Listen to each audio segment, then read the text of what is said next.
So, good morning, everyone, and thanks for being the early risers to find this room and join us for this conversation.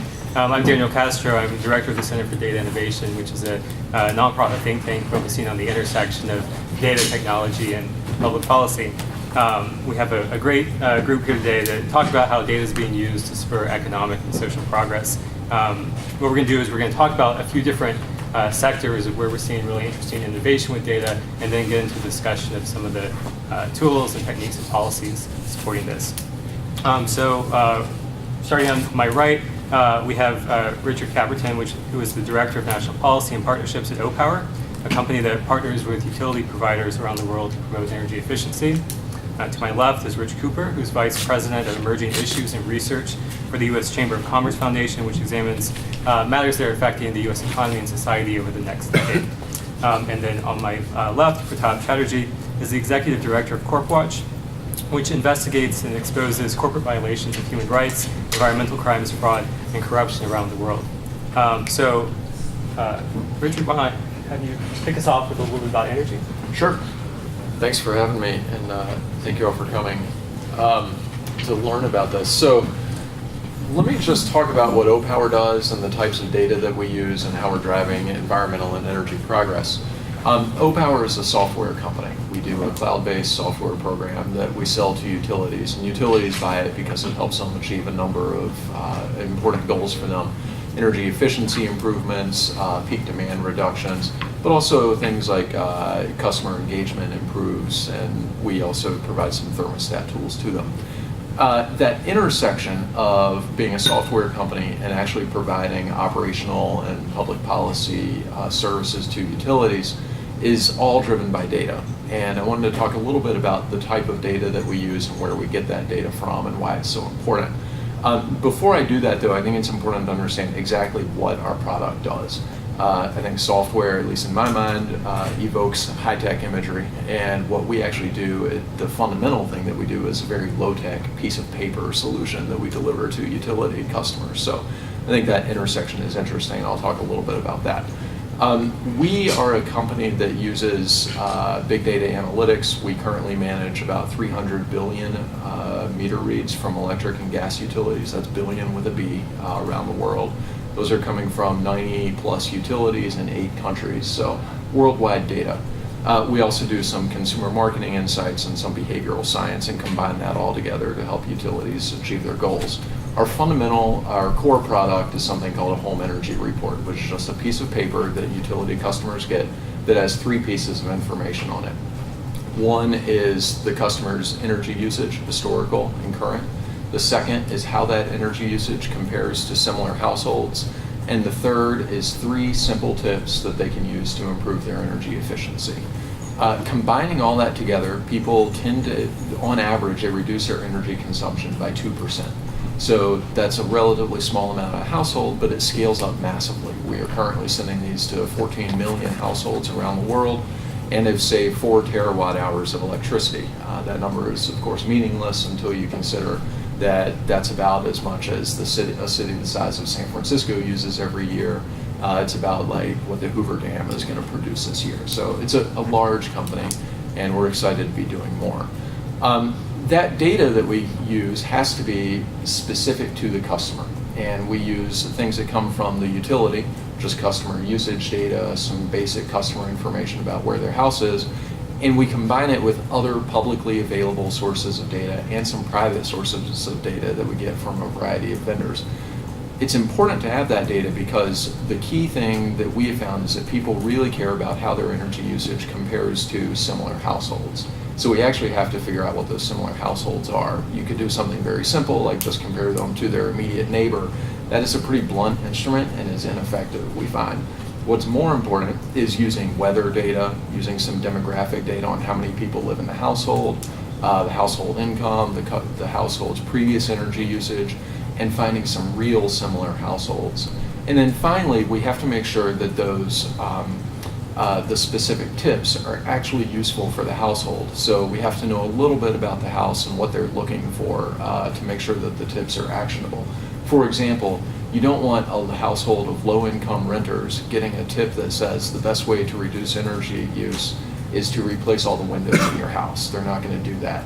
What that household needs is things like change your thermostat setting, turn off the lights when you're not in a room, things that they can actually take advantage of. So we try to personalize all those the tips to the household.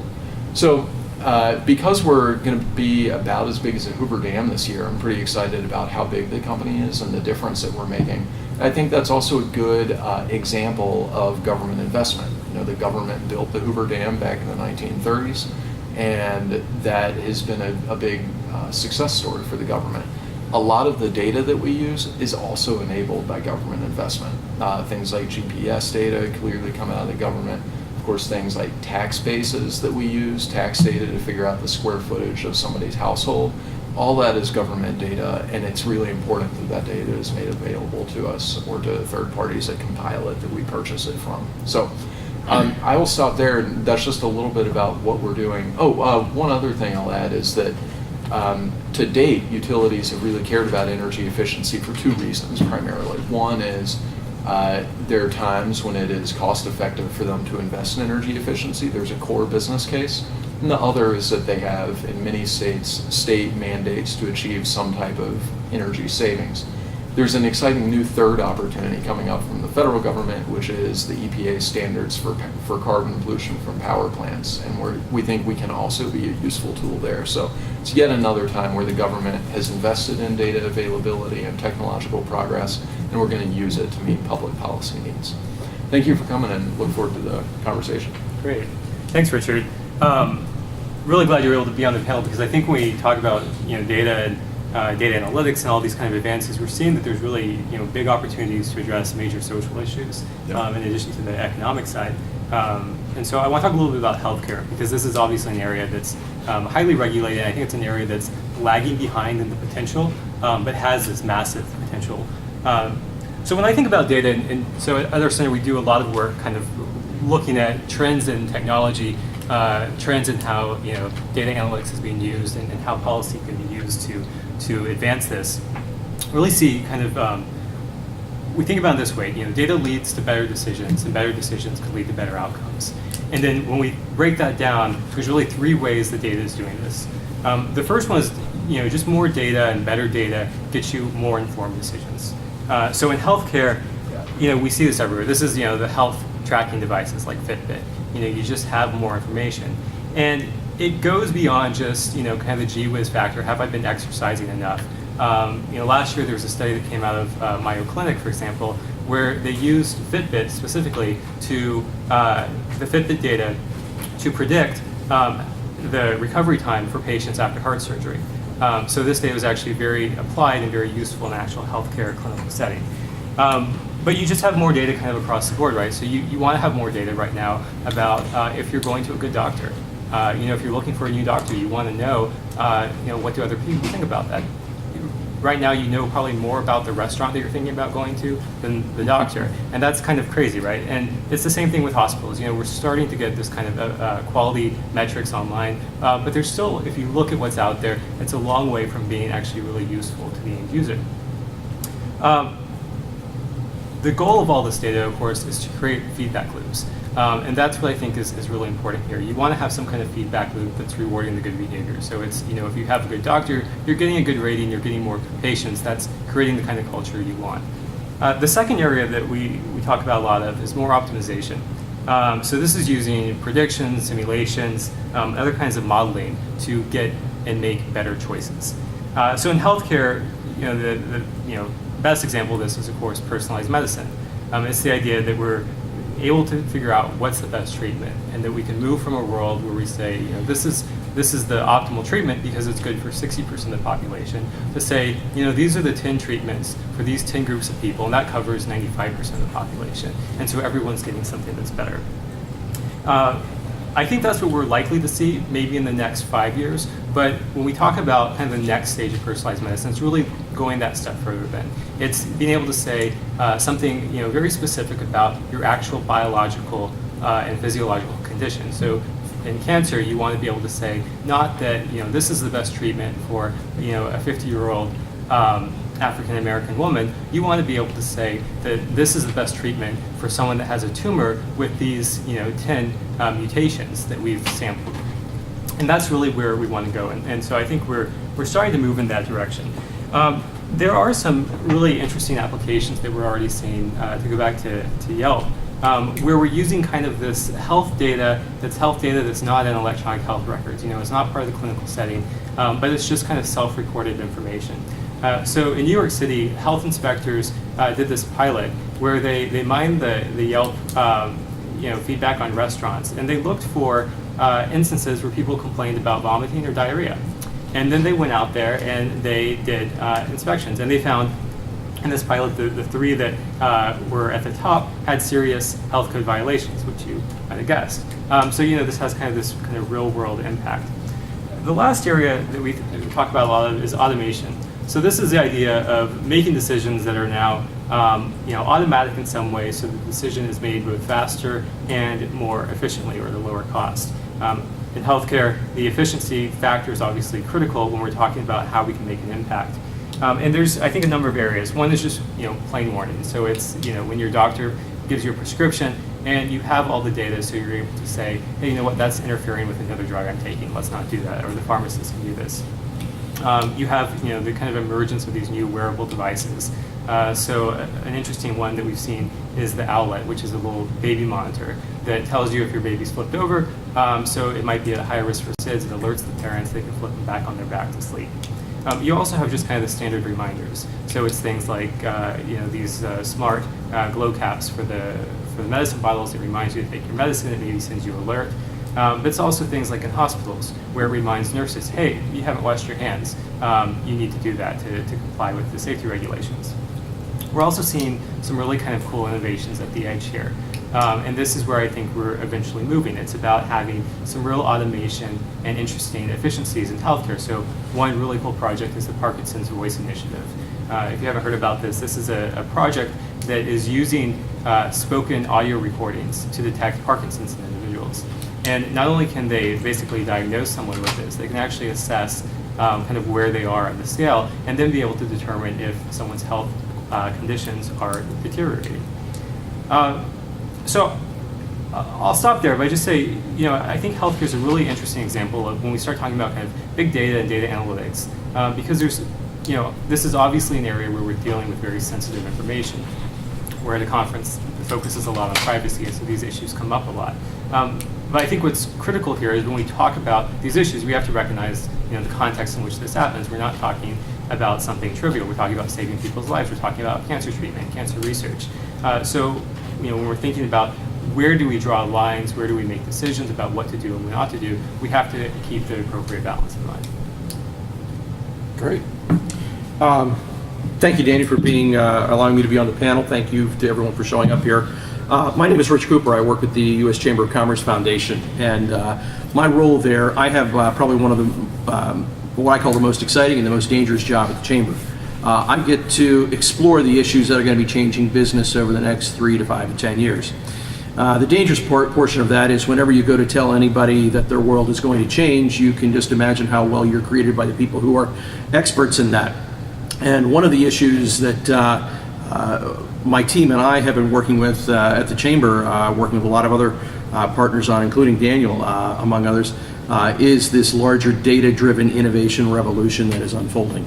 There is no industry that is going to be left untouched in this, and I think it is an appropriate descriptor to call it a larger digital manifest destiny, where there is just a tremendous opportunity, tremendous economic opportunity, but with the economic opportunity also comes a lot of other risks and challenges that have to be dealt with. Anything that is explored, you encounter risk, you encounter challenge, you encounter problem. But that does not mean, because of those risks, that you shouldn't go forward and sort of explore those particular areas. One of the examples that we like to sort of talk about in the course of looking at this is no one could have imagined where the internet would go when it started. Well, the internet enabled all that connectivity that we so much enjoy. Data is literally what is enabling even greater understanding and connectivity. And so you've heard already two examples, one related to energy and another to health, that not only enable companies to provide additional services, but certainly empower consumers and individual citizens to make even more informed decisions about their lives as well as their money. From an economic standpoint, this is where we see there's tremendous opportunity with the data-driven economy, and in particular for millennials. This generation, I don't think it is wrong to declare it as the new next, or the new greatest generation by what they have done. Every generation writes their page in history. Their generation, their page is inherently digital from the very, very beginning. And in doing that, they come enabled with a series of skills and talents that enable them to plug in and take this larger manifest destiny in areas we could never have imagined when someone first talked about data, seeing it only as one-dimensional. And that's part of the work of what we're doing at the foundation, is looking to where these data-driven economy opportunities are. It is not unusual for trade associations, professional organizations to look at their world very much in a siloed perspective. For instance, National Association of Manufacturers certainly looks at manufacturing. Pharma, the Pharmaceutical Association, the Pharmaceutical Research and Manufacturing Association looks at the drug companies and what they're doing. Direct Marketing Association, they look at their industry members.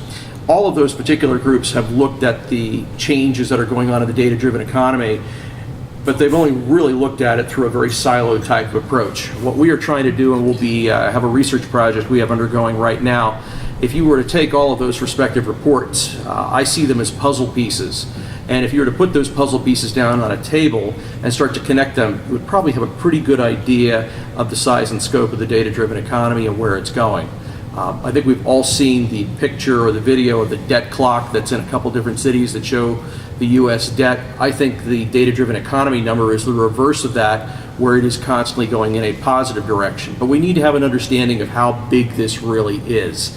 And when you understand what that is, it also helps you identify what are the policies that enable a data-driven economy and data-driven innovation to flourish.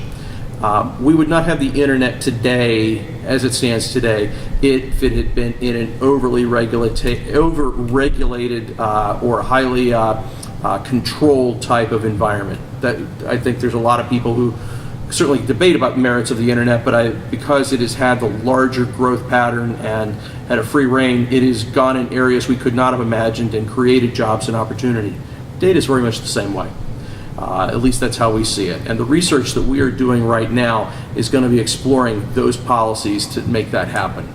One of the areas that has been mentioned to us by a couple different companies is when you look at developing the workforce to enable a data-driven economy, maybe we ought to be teaching coding and writing code and all of those skills as a second language for kids beginning in an early K through 12 atmosphere. A lot of people learned how to do all of those things, certainly by curiosity and so forth, and they may have taught themselves. But if there's an opportunity to teach more and more young people about doing that, they can enter that workforce and can provide greater contribution to their own interests, other industries, their community, so on and so forth. That's just one idea of one of the areas that we could go ahead and explore with that. With the explosion of growth that is occurring in this area, and I'm going to come back to the point on millennials, this is where this generation, I think, can take this economy in places that we're now just starting to imagine. The challenge that millennials have is they entered a job market that didn't have a lot of the possibilities that previous generations had. They also entered that job market with an awful lot of student debt and other financial challenges already in their front pocket. That's one side of the island I think they are on with that rising wave of debt that's coming onto their shores. The other side of that island, though, are the larger costs that are incurred by our national economy, and I'll even say international economy, when it comes to entitlement costs. In this country, the entitlement programs that we know of are not going to be solvent in the next 2 decades. If we're going to make them solvent and adhere to the obligations we've made, we have to find things that enable tremendous economic growth. This is a frontier, a possibility that's worth exploring into that. And millennials, I think, are the generation that can literally conquer that frontier, enable some of that economic growth and potential to happen.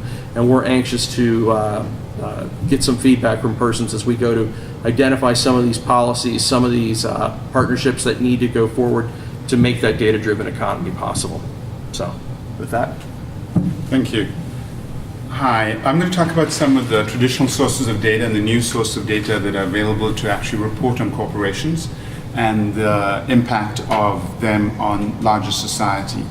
So as all of you know, in fact, data on corporations has always been available, a certain kind of data. So if you, for over 100 years, newspapers like the Financial Times, the Wall Street Journal, now Bloomberg, Standard & Poor's, they have traditionally published data which you could buy for a fee, which showed you revenue, it showed you profits, it showed you competition, sources of materials that we use for manufacturing. And typically those were available at a price. You could buy a newspaper for a couple $100s a year. You could buy a big database like Bloomberg is now, I think, up to $24,000 a year. It's not available to common and ordinary people who don't have the money to pay for that kind of information. Now, there is actually historically a large source of data that's not been that easily available to the public, and that's government data. So whether it's EPA data, environmental data, or for example, campaign finance data, or for that matter, financial data on corporations that they're required to publish through the SEC. So historically, you had this little anomaly where you had data that was generated based on by government by taxpayer money, and then it was actually privatized by corporations and resold to other corporations to make money. And I'll give you an example. So there's a company called FedSources. It doesn't exist anymore. It's now called Deltek. And what it did was it grabbed data from the government about contracts that the government was issuing, and they put all that data in one place and they resold it to the corporation. So let's say I was Boeing and Rich here was Northrop Grumman. The two of us want the same contract from the lady over here who's a contracting officer, but we don't know who she is. If we buy the FedSources database, we can figure out who she is and who she has awarded data contracts to before. And it allows us to compete better against each other because we know what she wants. Now, if I have that contract, I have that access to that database and Rich doesn't, obviously I'm more likely to win the contract. So it behooves everybody to buy that kind of data. Same thing with, and now interestingly, of course, Congress used to buy this data to do oversight of corporations. So think about the irony of that. This is our taxpayer money that's going into looking into to be spent in public contracts, and yet at the same time, in order to be able to oversee it, we have to buy that data back from somebody who has actually analyzed it. And that, of course, government is not terribly efficient, we all know that, and so that may not have been a bad way to do things. However, the government also produces a lot of data that we, in the public sphere, could use and be able to analyze in an easier way. And that's starting to really happen today. So I'll give you an example, an early example of this. There was a company, I think, called FEC Info, which took campaign finance spending and then analyzed and spit it back actually to politicians to figure out how they could raise money.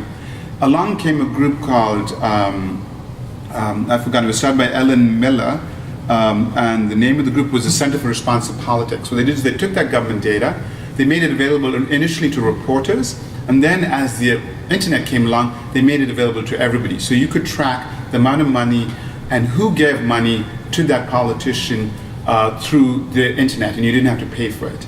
So we think there is a huge opportunity now that everybody has access to computers, that a lot of that government data and a lot of other public data, including from us, affected communities, consumers, unions, could be made available to analyze corporations at a bigger level. And that's beginning to happen. So to actually zero in on the two examples, the first example I gave you, which is that of public spending and contract data, that has actually become available now to a certain extent through a government effort, but actually originally it was an NGO effort. A group called OPower, now called the Center for Effective Government, actually bought data from Eagle Eye, one of these data providers, and then released it to the general public on something called usaspending.org, I think it was called. And then eventually the White House took that and turned it to usaspending.gov that many of you might have seen, where you can track each company, what contracts it got, when it got the contracts. You can't see the outcome of the contracts, but that would be theoretically possible. So I want to switch quickly to people who are actually doing this today. So there's a group in New York City called Enigma. They started about 3 years ago by 2 Columbia philosophy grads. And what they're doing is buying government data, because some government data you got to pay for. So for example, customs data. Every time a ship arrives in a port in the United States, that data is logged and it is given to the customs officials. So that data is available to us, but because it's a large amount of data that's produced on a regular basis, we have to pay for it. So if you and I wanted that data, we would have to go to customs and pay them $100 a day for a CD of that data. Once we have the data, since it's our data, we're allowed to distribute it. And so that's what Enigma is doing. Enigma is buying large quantities of government data, putting it in one place and making it available to people. They actually have investors from the New York Times and various banks and that sort of thing. And we as individuals actually can go in and use that data very easily. If you want to buy a stream of the data, an API, then you have to pay for that. But in general, they want to see public uses of that data. And there's a lot of other people that are doing that. It seems to me that now that data, the key here for government and for corporations and for us as individuals is to make sure that that data is available through an API. And I assume everybody here knows what an API is, but if you don't, I think it stands for Automated Program Interface. Is that correct? I think that's what it stands for. Application Program Interface. I knew I'd get it wrong.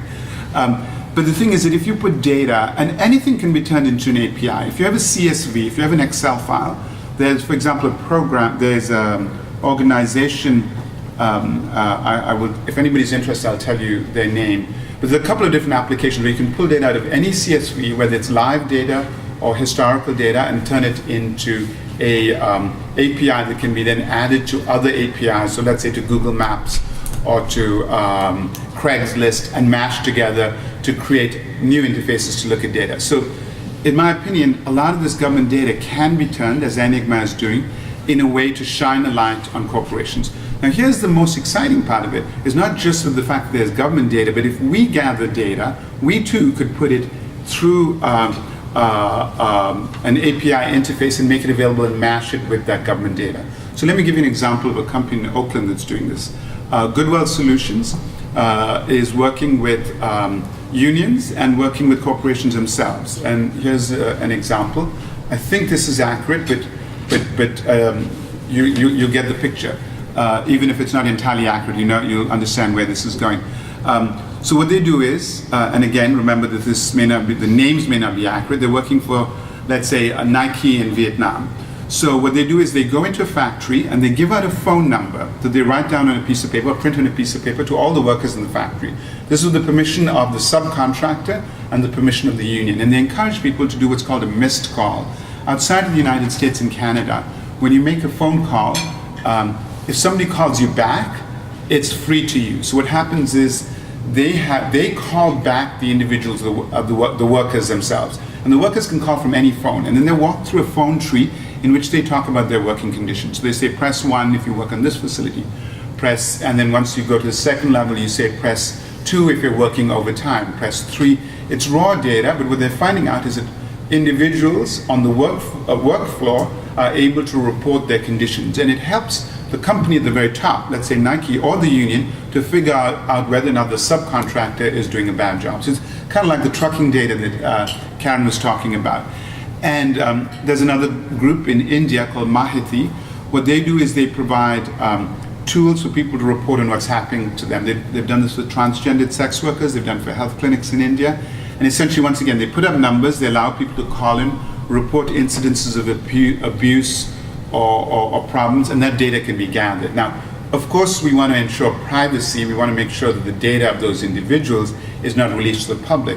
But especially if you use the missed call system, the data can be anonymized. And then it can be put into, you could see how you could integrate the data from Enigma on shipping data together with the union reported data, and the data from the SEC to get a much bigger picture of Nike, which could be made available to the general public.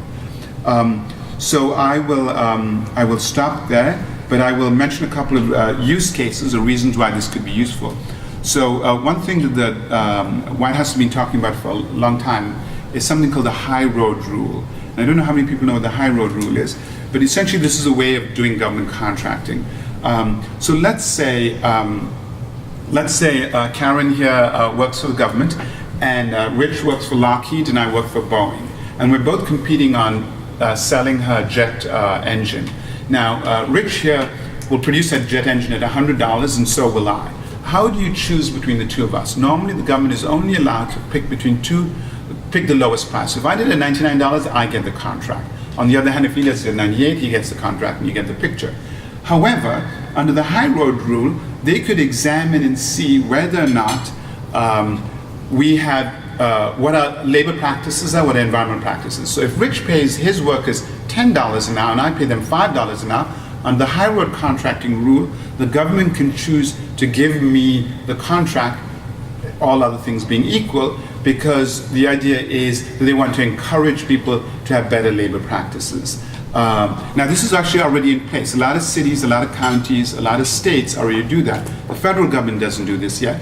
How would they get that information? Well, they could get it because contracting officers go and do inspections. On the other hand, if that data was available to them because it was either being community reported or reported through regulation and reporting standards, we would actually have a much better way for the government to make decisions, or let's say unions to make decisions, or impacted communities, or for that matter, consumers. And there's an app that does this, The Good Guide. I don't know if people have seen The Good Guide. You can download it onto your phone.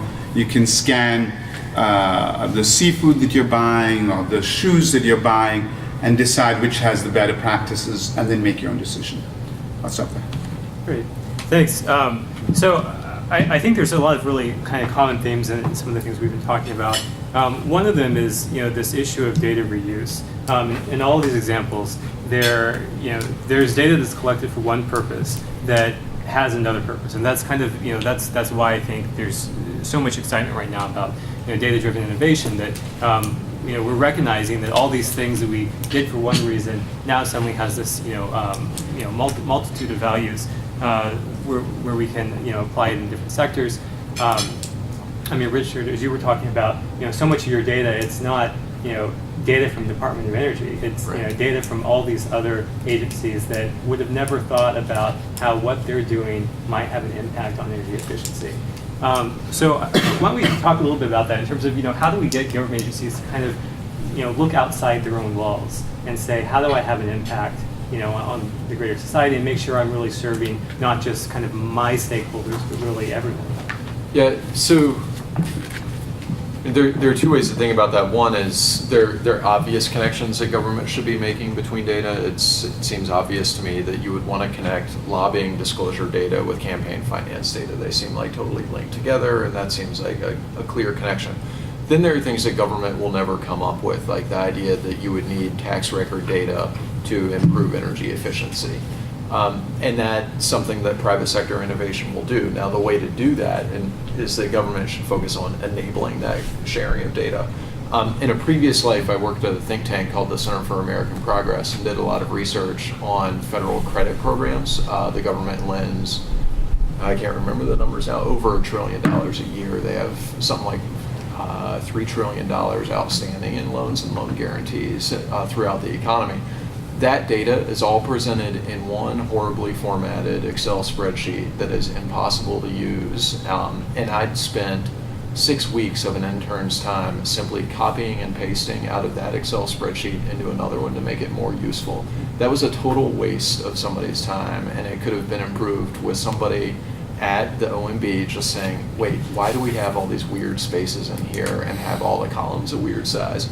We can fix all of this and make it much easier for outside people to look at these programs. And it actually had an environmental impact. So I was interested in figuring out how government lends money and how that lines up with environmental outcomes and energy policy and taxpayer protection, of course, too. And if the government had simply made that information better available, it would have been much better to analyze it? Yeah, it seems to me that so if you do pet adoption, all these different shelters have realized that you can't just have a pet and make it available for adoption. You actually have to basically sell the pet the same way that if you went into a store, they make it really appealing. So they go and they get really good photographers now. They do good lighting and they make the pet look cute. It's kind of the same thing with government data. It seems like there needs to be almost this marketing behind it to say let's make sure the data is actually looks good, so somebody wants it, and it's not just this kind of unappealing thing that was thrown on the floor, and if you want it, you can scoop it up. But, Sorry, go right ahead. Well, I was going to say that's sort of the Open Secrets model, the OpenSecrets.org model. Of that data is all there, but they make it actually fun to look at. Open Secrets is what the CRP ran. Yeah, right. Yeah. Exactly. I guess the thing that leaps out to me, and this goes to sort of a cultural bit as far as the data community. Most of the persons that I have encountered as far as within government agencies as it relates to data, I will say they passed kindergarten. Most of them play well and share better than others, than a lot of other sort of institutional cultural aspects between some of the federal agencies. This is one of the big challenges that you had, that everyone remarked about with 9/11, that you had all the intelligence agencies, that they all had all the information, but they wouldn't share it. Well, the intel crowd is very much, I think, different from the data crowd, from an aspect of collaboration, sharing, and breakthroughs, and that you don't see elsewhere. And I think there is great promise with the open source data with the government folks, because so many of them, and again, I'm going to credit millennials on this. I do see them as the real driver on a lot of this. They are a far more collaborative generation of individuals than their peers, and they are more apt to share those types of things and problem solve using some of those things than I would say some of the other more hierarchical institutional elements have been. I think that is a great credit to all of those agencies. I mean, if you go to any of these data paloozas or something, very quickly they will start to permeate everybody else's walls and starting to say what data sets they have versus, and swapping them back and forth. That's very heartening. And that, I think, for good government as well as data-driven innovation in a lot of areas is making some great possibilities happen. I just realized when I walked into this office, I looked at Rich and I thought I recognized him, and I realized we actually worked in the same office at the Center for American Progress, where I was actually looking at government contracting and how it worked. And I wanted to actually mention actually something to support exactly what he said.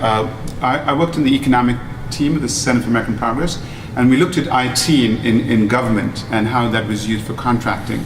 And in the course of this project that we worked on, we discovered that the Department of Agriculture had, at one point, 35 different email systems. That's just within one government department. And so eventually, I think about 5 years ago, they integrated them into one single system. But when we talk about government contracting, each of those government agencies had different contracting systems also. And so they were never able to talk to each other to find efficiencies. This has changed, or starting to change.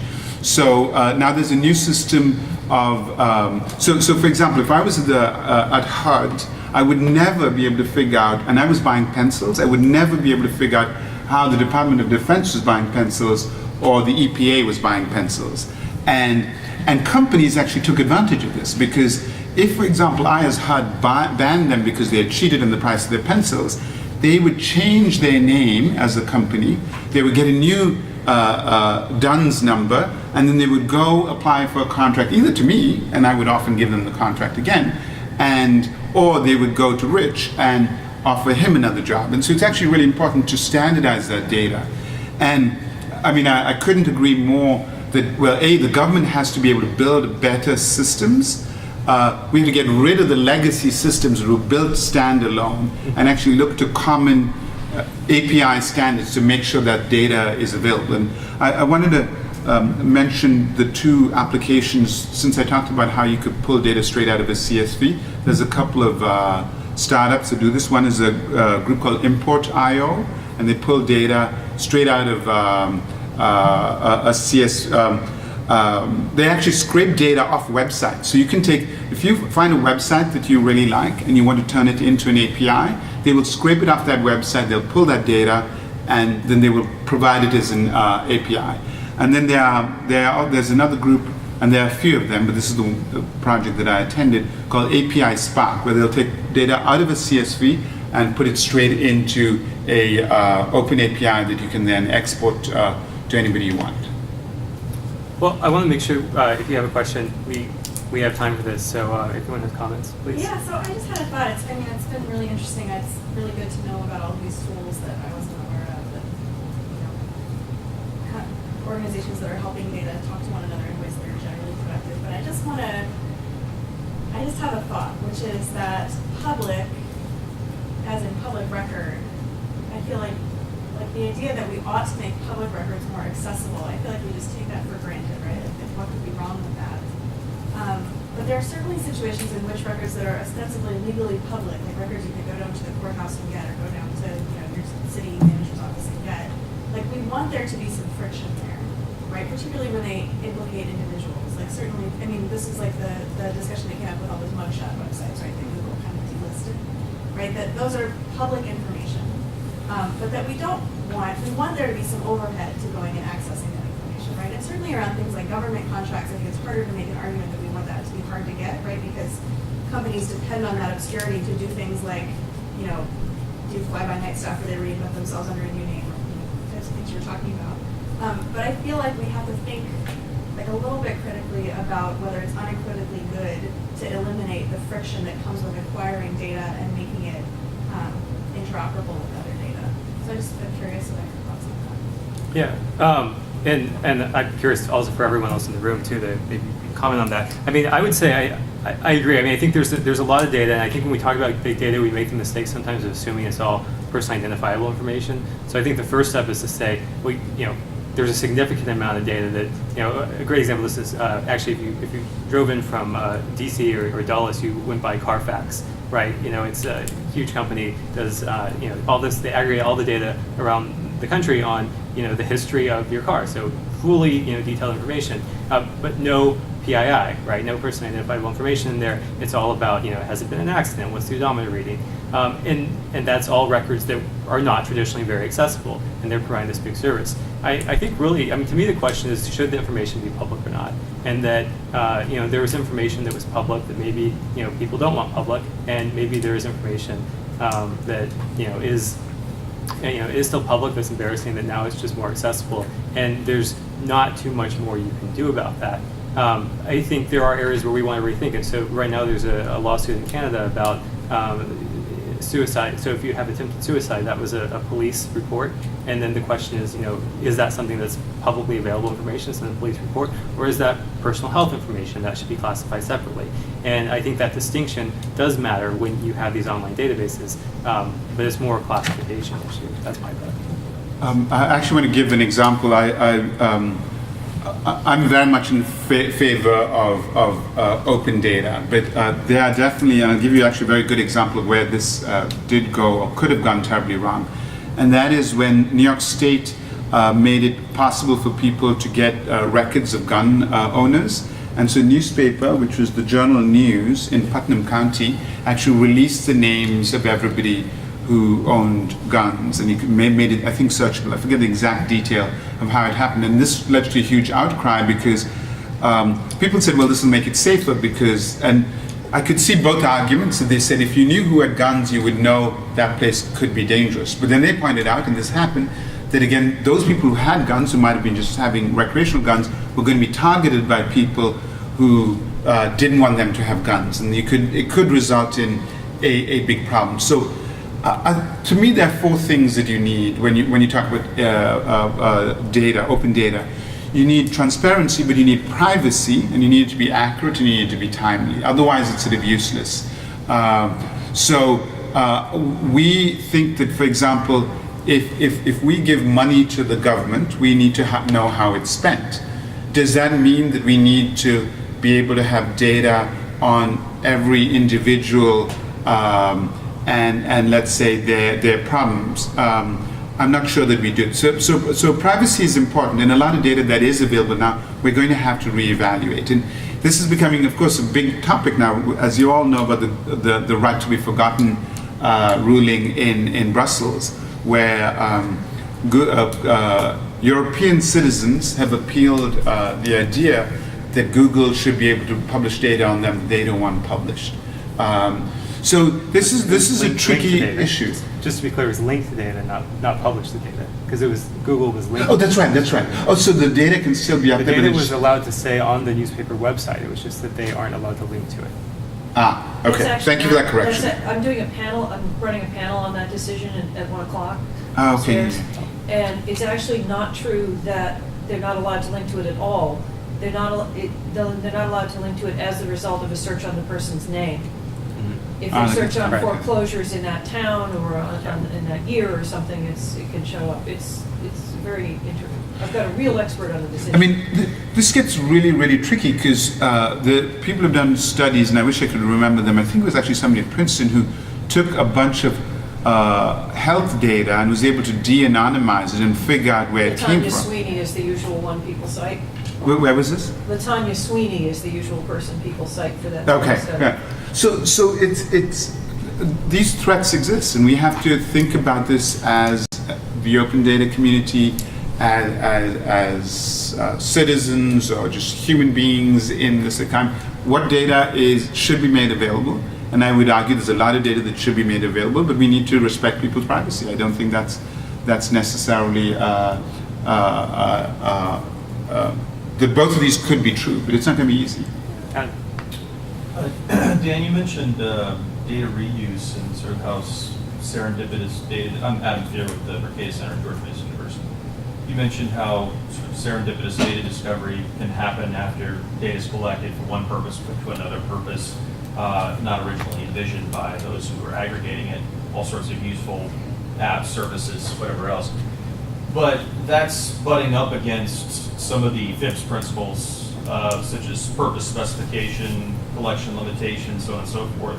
I'm sure some of you, maybe most of you, saw some of the recent speeches that Chairwoman Ramirez of the Federal Trade Commission has given on this, and I was just working on something where I found her quote where she said, the indiscriminate collection of data violates the first commandment of data hygiene. Thou shalt not collect and hold on to personal information unnecessary to an identified purpose. And she continued on to say that information that is not collected in the first place can't be misused, which certainly seems true. But then it seems to it seems to butt up against the point you guys are making that there could be some beneficial data use or discovery down the line if the data is being aggregated. So how are we going to strike that balance?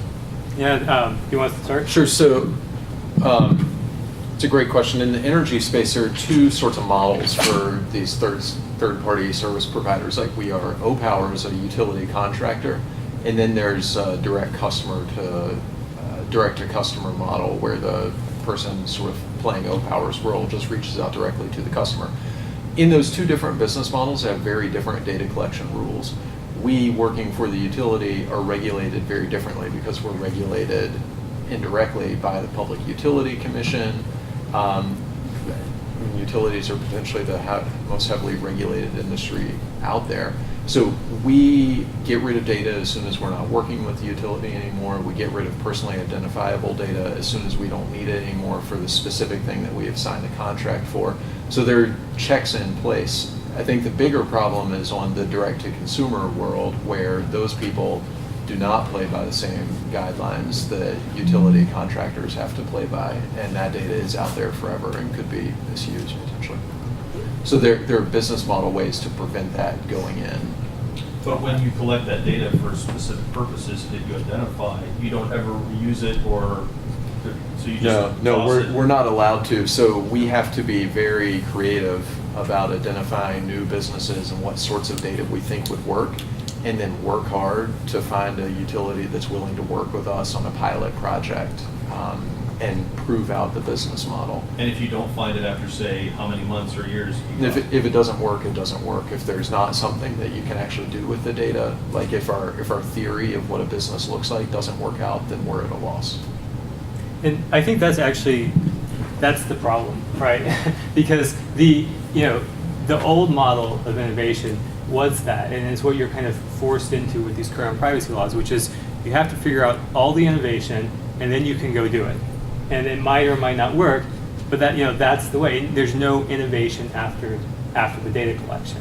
And that's what's so, I think, frustrating with where we are today, because that's where we see so much innovation in sectors where you do have the data. It's that you pull these things together, you try it out, you see this doesn't work, this doesn't work, this doesn't work. 100 iterations down there, you find something that works, and that's why we have so much, so much advancement in this space. If you have to say ahead of time, I know what's going to happen, that's not the type of serendipitous innovations you talked about that that we're seeing really thrive. Are you starting to say something? Well, innovations happen though.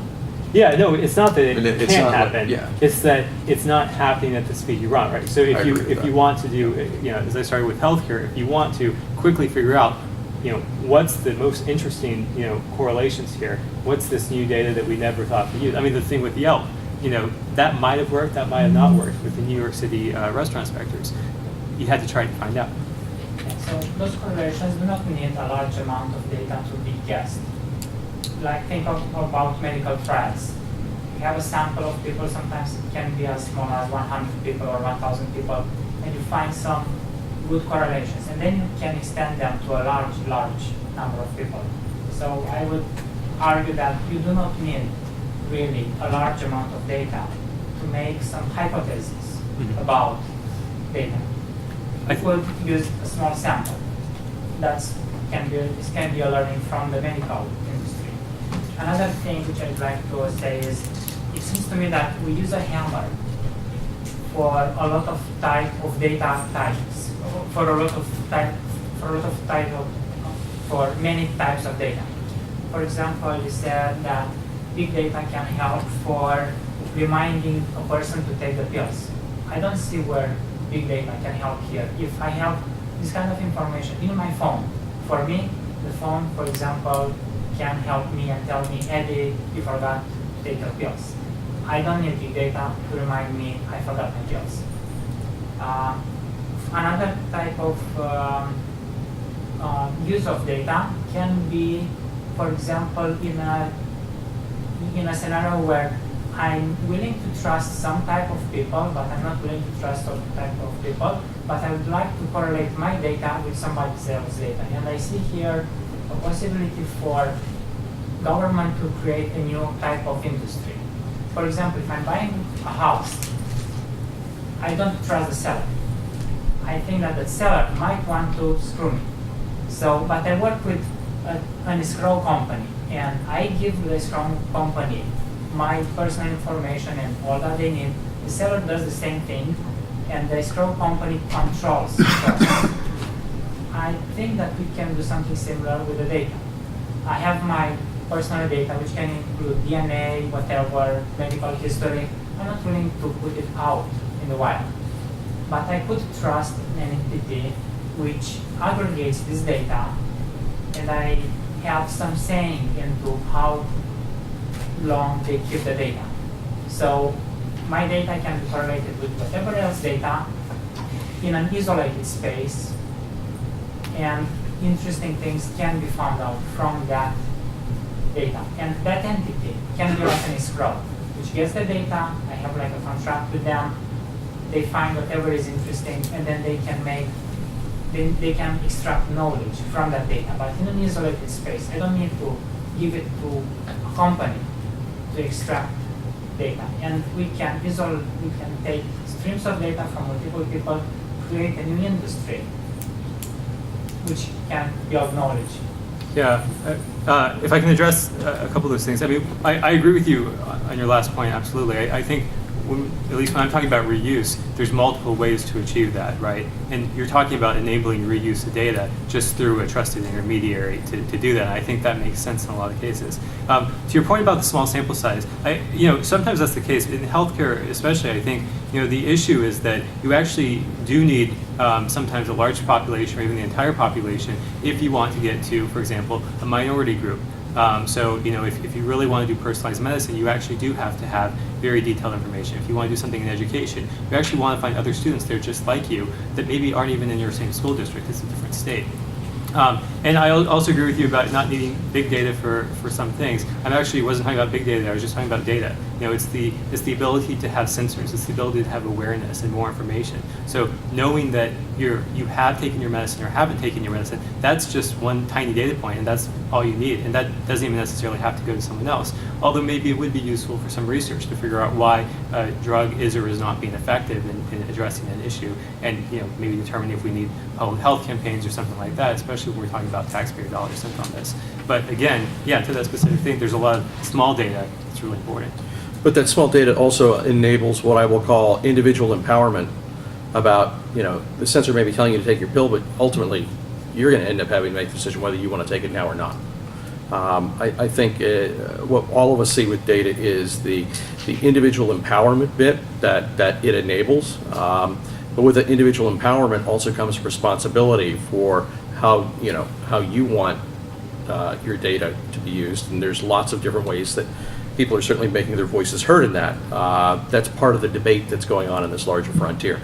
I don't see this debate going away. I think the debate is only going to sort of grow as there are new innovations. I think that is one of the things that is great in respect of the debate, the number of people it's bringing to the table.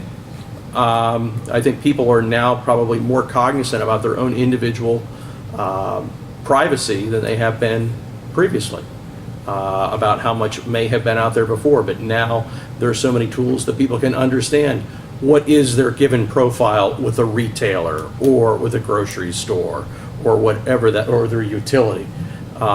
There's the ability to people sort of to better understand what those things are. So again, debate's not going to go away, but I think the individual awareness and I will call it individual responsibility is going to grow here with time. I just want to add a little bit to that, because I think that it's important to understand in the example that was used about people taking or not taking their pills, the fear here is if that data is then uploaded to a server where an insurance company can look at it and then start to charge you more, because let's say you're not taking your pills, you've been eating lots of pizza, or you've been shopping for large steaks and things like that. That's the fear. And I think we're at a disadvantage here in the United States because there are no rules. Since you have data brokers like Axiom freely exchanging data, and I think we actually need to look to Europe, where there are actually much stronger privacy controls on data, where I think a lot more innovation will happen in the future because they're required to be more careful with consumer data. There are ways to use this data. We just have to really, really respect the privacy of the individual and make sure that the data is not used against them. So we're out of time, so we have to stop. But I'm sure this conversation will continue. Thank you, everyone, for joining us.